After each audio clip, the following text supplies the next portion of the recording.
언니, 요즘 얼굴이 왜 그래? 무슨 일 있어? 피부도 그렇고, 눈 밑 다크서클이. 나도 알아. 거울 보기도 싫더라고. 잠을 못 자니까 그렇지. 불면증이야? 잠이 안 와? 아니, 그게 아니야. 잠은 드는데, 밤마다 화장실을 가는 거야. 2번, 어떤 날은 3번도 가. 한 번 깨면 다시 잠드는데 또 한참 걸리고. 에이, 언니 나이가 몇인데, 60 되면 다 그런 거 아니야? 응. 나도 우리 엄마 보면 그렇던데. 나도 그렇게 생각했어, 처음엔. 근데 야. 이상한 거 있잖아. 뭐가? 낮에는 괜찮아. 근데 딱 밤만 되면 그래. 누우면 한두 시간 안에 꼭 깨. 거기다 요즘은 자다가 식은땀도 흘리고, 심장이 두근거리기도 하더라고. 뭐, 병원은 가봤어? 갔지. 소변 검사, 피 검사 다 했어. 근데 의사 선생님이 뭐라는 줄 알아? 네, 검사상 이상 없습니다. 진짜. 나이 드시면 방광이 예민해서 그래요. 어쩔 수 없어요. 그 말 듣고 집에 오는 길에 얼마나 허탈했는지. 근데 있잖아. 그게 방광 문제가 아니더라고. 네. 내 몸이 나한테 말하고 있었던 거야. 안녕하세요. 조금 전 들은 이야기가 내 얘기 같다면 집중해서 들어주세요. 끝까지 들으시면 한 번도 안 깨고 통잠을 잘 수 있습니다. 몸이 보내는 신호를 먼저 알아차리고 5060이 건강하게 오늘도 잘 살아내는 법을 알려드리는 오늘도 살아남은 여자입니다. 오늘 우리가 이야기할 주제는 바로 야간요. 밤에 소변 때문에 한 번, 두 번, 혹은 3번 이상 깨는 문제입니다. 혹시 지금 이 영상을 보시면서 속으로 맞아, 나 얘기네 하신 분 계세요? 아마 많으실 거예요. 제 채널 댓글에도 이 이야기가 제일 많거든요. 근데 우리 대부분 어떻게 하셨어요? 갱년기니까 어쩔 수 없지. 나이 드니까 그냥 넘겼잖아요. 오늘 영상 끝까지 보시면요. 그 생각이 완전히 달라질 거예요. 야간류는 나이의 문제가 아닙니다. 몸의 구조가 무너지고 있다는 신호예요. 그리고 이건 충분히 바꿀 수 있어요. 오늘은 제대로 한번 깊이 들어갈 거예요. 커피 한 잔 옆에 두시고 편하게 앉으세요. 먼저 가장 중요한 말씀부터 드릴게요. 많은 분들이 이렇게 알고 계세요. 밤에 자꾸 깨는 건 방광이 약해져서. 맞아요. 그렇게 들으셨을 거예요. 병원에서도 주변에서도. 근데 아니에요. 틀렸어요. 야간류는 방광 하나의 문제가 아닙니다. 이건 우리 몸의 4가지 시스템이 동시에 무너졌다는 구조적인 신호예요. 수면 시스템, 호르몬 시스템, 근육 시스템, 신경 시스템. 이 4가지가 연결되어 있어요. 그중 하나만 흔들려도 밤이 무너집니다. 그런데 갱년기 이후 여성은 이 4가지가 한꺼번에 흔들려요. 그래서 더 힘든 거예요. 그래서 방광약 하나로 안 낫는 거예요. 잠깐요. 야간류가 왜 이렇게 중요한 문제냐고요? 화장실 좀 가면 어때 하시는 분도 계시잖아요. 근데 그렇지 않아요. 밤에 깨는 일이 쌓이면 어떤 일이 벌어지는지 한번 들어보세요. 우리 여성의 몸은 깊은 잠에서만 회복돼요. 낮에 쌓인 염증도, 호르몬 불균형도, 세포 재생도 전부 수면 중에 일어납니다. 근데 밤마다 2번, 3번 깨면요. 멜라토닌이 줄어들어요. 멜라토닌은 그냥 잠 호르몬이 아니에요. 항산화 작용을 하고 암 예방에도 관여하는 물질이에요. 이게 줄면 몸 전체의 방어력이 낮아져요. 여성 호르몬이 더 불안정해져요. 에스트로겐은 수면과 깊이 연결되어 있어요. 잠이 나빠지면 호르몬이 더 흔들리고 호르몬이 흔들리면 잠이 또 나빠지는 악순환이 생겨요. 혈당이 오르내려요. 수면 부족은 인슐린 저항성을 높여서 혈당 조절이 어려워져요. 이게 또 살이 찌는 원인이 돼요. 염증이 증가해요. 몸 전체의 만성 염증 수치가 올라가면서 관절이 아프고 피부가 칙칙해지고 면역이 떨어져요. 그리고 무엇보다 감정이 무너져요. 이유 없이 불안하고 예민해지고 무기력해져요. 이게 다 야간류에서 시작될 수 있어요. 혹시 이런 증상 있으신 분 계세요? 아침에 일어나도 개운하지 않다. 오전부터 피곤하다. 감정 기복이 심해졌다. 이유 없이 살이 찐다. 아무것도 하기 싫은 날이 많아졌다. 이거 나이 탓이 아닐 수 있어요. 야간류가 원인일 수 있어요. 저 개인적인 이야기 좀 드려도 될까요? 제가 몇 년 전에 암 수술을 5번 받았어요.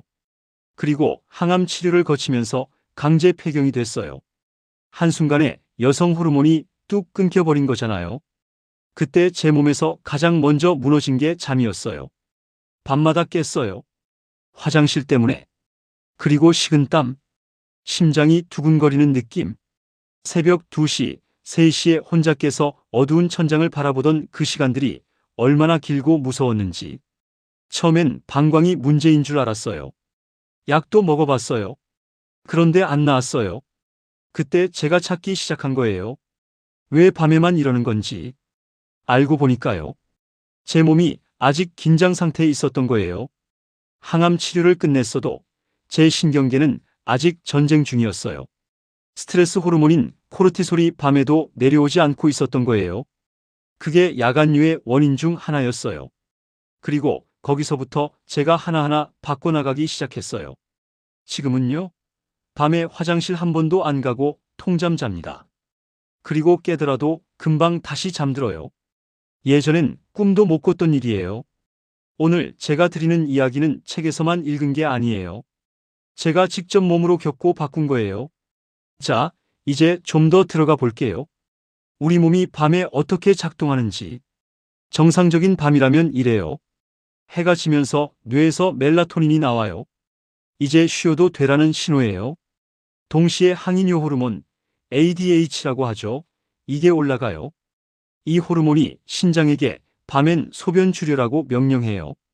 그래서 정상적으로는 밤에 소변이 줄어들어야 해요.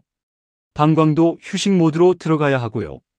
그런데 이 시스템이 깨지면 밤에도 나처럼 소변을 만들어요. 방광이 빨리 차고 뇌가 신호를 보내고 깨어나게 되는 거예요. 그럼 이 시스템을 깨는 게 뭐냐? 중년 여성에게는 크게 3가지가 있어요. 이게 오늘 영상의 핵심이에요. 잘 들어보세요. 첫 번째 원인은 뇌가 낮과 밤을 구분하지 못하게 되는 거예요. 우리 뇌는 빛으로 시간을 인식해요. 밝은 빛이 들어오면 아직 낮이구나라고 판단하고 멜라토닌을 억제해요. 항인효 호르몬도 나오지 않아요. 그런데 우리가 밤에 뭘 하죠? 핸드폰 봐요. 밝은 TV 앞에 앉아 있어요. 거실 조명을 환하게 켜놓고 있어요. 이게 뇌한테는 아직 낮이야. 계속 깨어 있어라는 신호예요. 그래서 항인효 호르몬이 안 나와요. 신장은 밤새 소변을 계속 만들어요. 방광이 빨리 차요. 그리고 우리는 밤마다 깨요. 근데 여기서 더 문제인 게 있어요. 60대 여성의 경우 갱년기 이후에 이미 항인효 호르몬 분비 자체가 줄어들어 있어요. 거기에 빛 자극까지 받으면 이중으로 타격을 받는 거예요. 혹시 밤 10시, 11시에도 핸드폰 보시는 분 계세요? 드라마 몰아보는 분? 저도 예전에 그랬어요. 그게 밤을 망치고 있었던 거예요. 두 번째 원인은 많은 분들이 전혀 연결하지 못하시는 거예요. 바로 하체 근육이에요. 갱년기 이후에 여성은 근육이 빠르게 줄어요. 특히 허벅지, 종아리 같은 하체 근육이요. 이걸 근감소증이라고 하는데 여성은 남성보다 더 빠르게, 더 많이 줄어요. 이 근육이 뭘 하냐고요? 펌프예요. 다리에 있는 근육이 수축하고 이완하면서 혈액과 수분을 심장 쪽으로, 즉 위쪽으로 올려보내요. 종아리를 제2의 심장이라고 하잖아요. 맞아요. 근데 이 펌프가 약해지면 어떻게 될까요? 낮에 다리에 고여있던 수분이 밤에 누웠을 때 갑자기 위로 이동해요.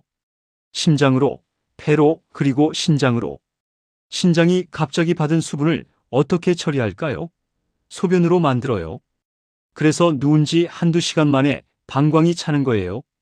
이게 밤에 깨는 두 번째 이유예요. 이걸 알고 나서 저도 무릎을 탁 쳤어요. 아, 내 다리 근육이 문제였구나. 해결책이 뭐냐고요? 하체 근육 펌프를 다시 살려야 해요. 이따가 구체적인 방법 드릴게요. 오늘 당장 시작할 수 있는 거예요. 세 번째는 바로 방 온도예요. 많은 분들이 놓치는 부분인데 이게 야간요와 정말 직접적으로 연결돼 있어요. 우리 몸에 항인효 호르몬이라는 게 있어요. 영어로는 ADH, 바소프레신이라고도 해요. 이름이 좀 어렵죠? 쉽게 설명드릴게요. 밤이 되면 우리 몸은 이렇게 작동해야 해요. 심부 체온이 내려가요. 그러면 뇌가 이제 잘 시간이구나를 인식해요. 동시에 ADH, 항인효 호르몬이 올라가요. 이 호르몬이 신장에 명령을 내려요. 지금은 소변 만들지 마. 그래서 정상적인 밤에는 소변이 줄어드는 거예요. 우리 몸이 자는 동안 신장도 쉬도록 설계가 돼 있어요. 그런데 방이 따뜻하면 어떻게 될까요? 신부 체온이 충분히 내려가지 않아요. 뇌가 착각해요. 아직 낮인가 봐. ADH 분비가 줄어요. 신장은 밤에도 소변을 계속 만들어요. 새벽 2시, 3시에 방광이 차서 깨는 거예요. 이게 바로 방 온도가 야간류에 영향을 주는 핵심 메커니즘이에요. 따뜻하게 자야 면역에 좋다는 말 들어보셨죠? 암 환자분들한테 특히 많이 하는 말인데요. 밤은 체온을 내리는 시간이에요. 면역과 회복은 오히려 체온이 내려간 깊은 잠에서 일어나요. 낮에 체온을 올리는 건 맞아요.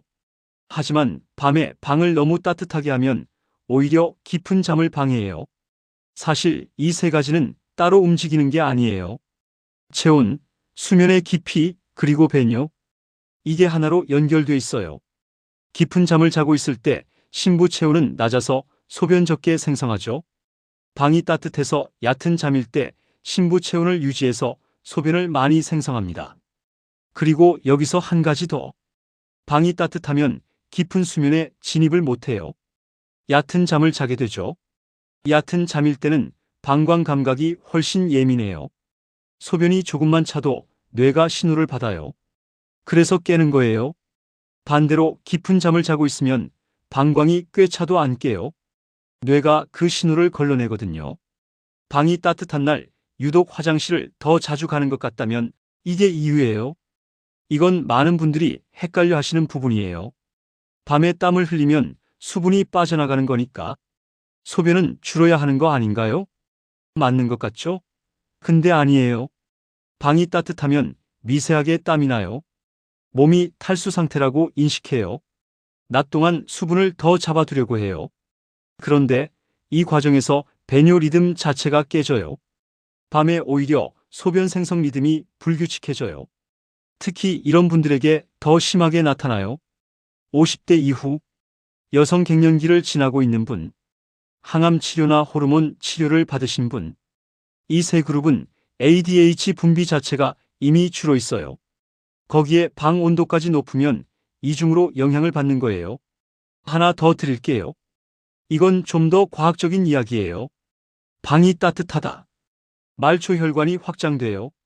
신장으로 가는 혈류가 늘어나요. 신장이 더 많이 여과해요. 소변 생성이 늘어요. 이게 특히 더 민감하게 반응하는 분들이 있어요. 고혈압이 있으신 분, 당뇨가 있으신 분, 방광이 예민하신 분, 전립선 문제가 있으신 분, 이런 조건이 하나라도 있으시면 방 온도 하나만 바꿔도 야간료가 달라질 수 있어요. 면역 떨어질까봐 방 따뜻하게 한다. 밤에는 오히려 역효과예요. 암 환자는 체온을 올려야 한다. 낮에 해당하는 이야기예요. 밤에는 체온이 내려가야 면역 회복이 일어나요. 밤에 방이 따뜻하면 체온이 안 내려가고 ADH가 안 나오고 소변이 계속 만들어지고 얕은 잠을 자고 방광이 예민해지고 자꾸 깨요. 이 한 줄만 기억하시면 돼요. 밤의 회복은 체온이 내려갈 때 시작된다. 지금까지 야간뇨가 발생할 수 있는 원인을 말씀드렸는데요. 우리 사회에서 여성이 나이가 들면 어떻게 대우받느냐? 어쩔 수 없어요. 나이 드시면 다 그래요. 참고 사셔야죠.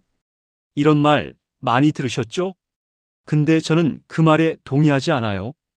야간뇨는 참으라고 있는 증상이 아니에요. 우리 몸이 구조적인 도움이 필요하다고 보내는 신호예요. 검사를 해도 아무 이상이 없다고 나오는 분들 계세요?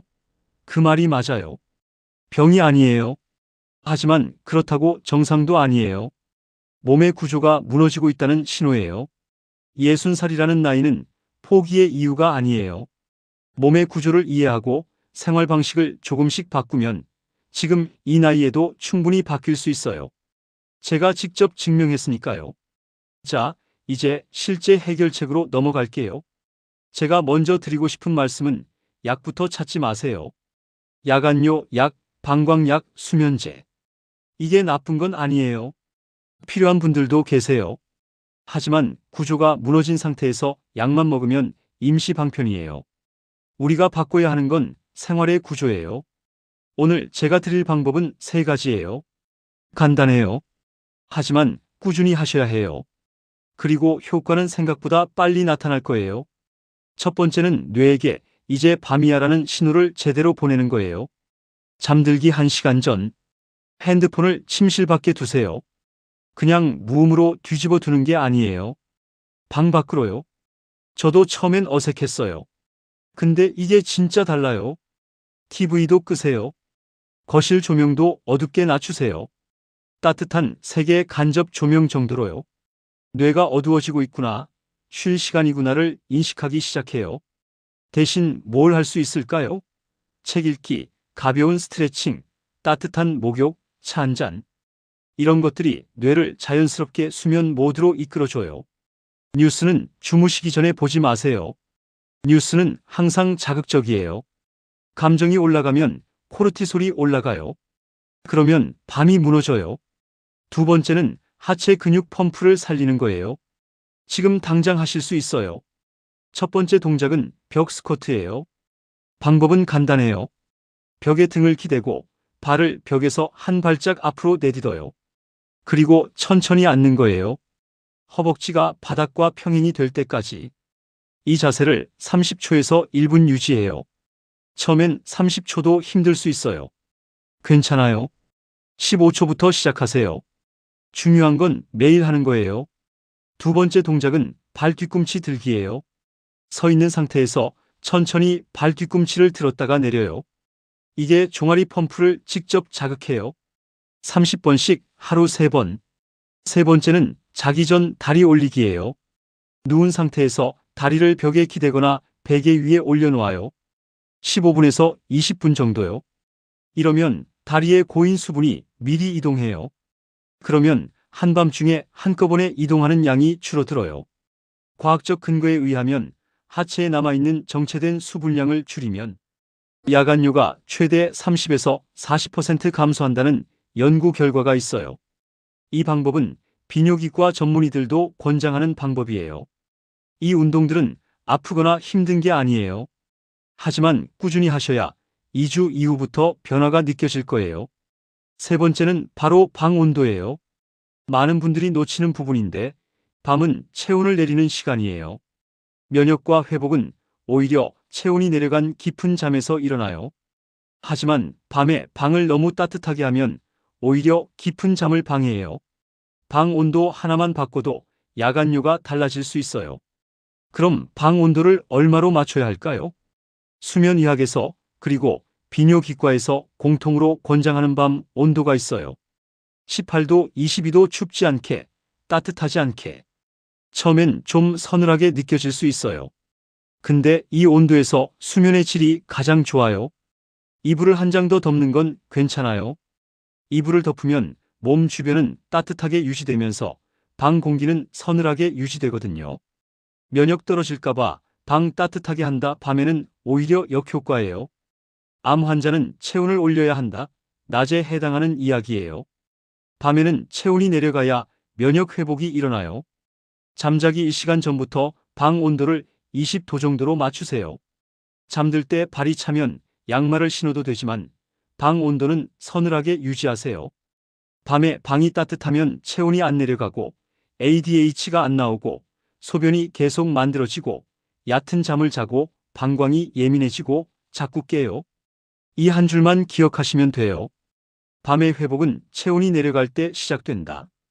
그리고 추가로 말씀드리자면 먹는 것, 마시는 것, 움직이는 것, 수분 섭취, 물은 잠들기 최소 2시간 전까지 드세요.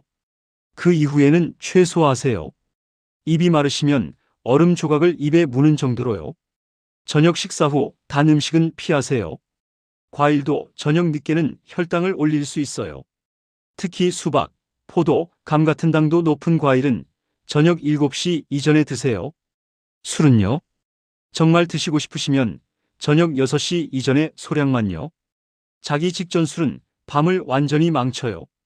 그리고 식후 10분에서 15분 가벼운 산책.